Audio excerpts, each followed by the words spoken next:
The Joe Rogan Experience. What did you think about Elon Musk's idea about nuking the poles of Mars in order to make it warmer? Yeah, so some of these are kind of pie in the sky ideas, Right. But let's get to what he's trying to get at. Yeah. What you want to do is you want to introduce warmth. You want to block the ozone. You want to block the ultraviolet so that you can protect organic life. All right. So we have an ozone layer. It's the 3 oxygen atoms, O3, and ozone likes ultraviolet light. So ultraviolet light comes from the sun and gets eaten by ozone. Gets eaten. And when you do that, the ultraviolet light doesn't make it to Earth's surface. So even though they say, oh, wear sunscreen and sunblock 45, yes, that's for the 1% of the ultraviolet that gets through the atmosphere. If you're above the atmosphere, you are fried. So because ultraviolet is highly hostile to organic molecules and what we're made of as life.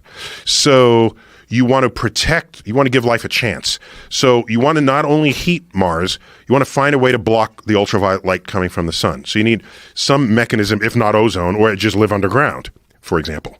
Okay? And so I don't think we should think of the idea as a literal thing, but just it's a general principle of what you want to accomplish on Mars in doing so. So you want to warm it, you want to protect what could be the future of biochemistry, and then you seed it, and then you wait.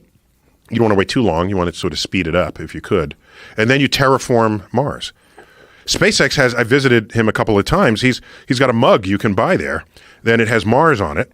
Okay, and then you put hot liquid in it, and Mars turns to an arable blue-green marble. That's hilarious. So yeah, it's very good.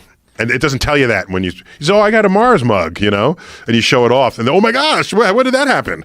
It's an Earth mug, but it doesn't look like Earth.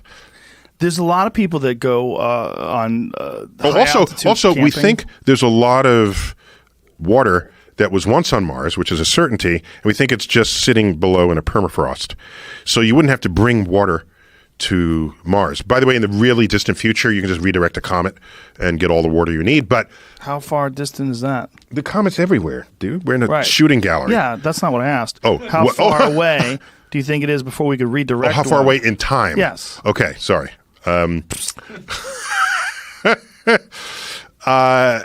We know how to do it, but there's no real incentive. So there's no funded engineering plan to do it, but we know how to do it on paper. We know how to do it in a conceivable way? Oh, yeah.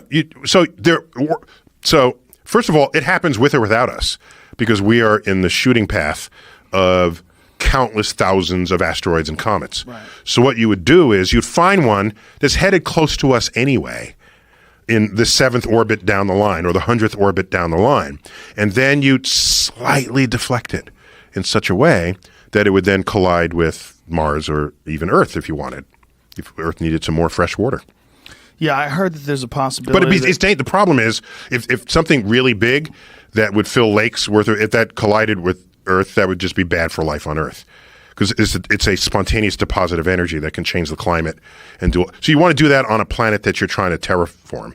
Isn't that the speculation of how water got here in the first place? So the jury's still out on that. There are tags in the oceans, in the water molecule, that tell you that the water must have come from more than one source. So that's what's confusing things. We want it to be a simple thing. It all came by comets, or it all came from inside the Earth through volcanoes. Volcanoes emit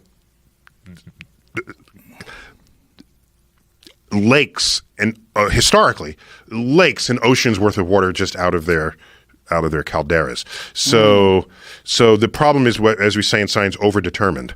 There's plenty of comets to have delivered all the water. There's plenty of water that could have come out of volcanoes to give us all the water. So, but in the oceans, it's clearly a mixture, and so the final word is still out on that.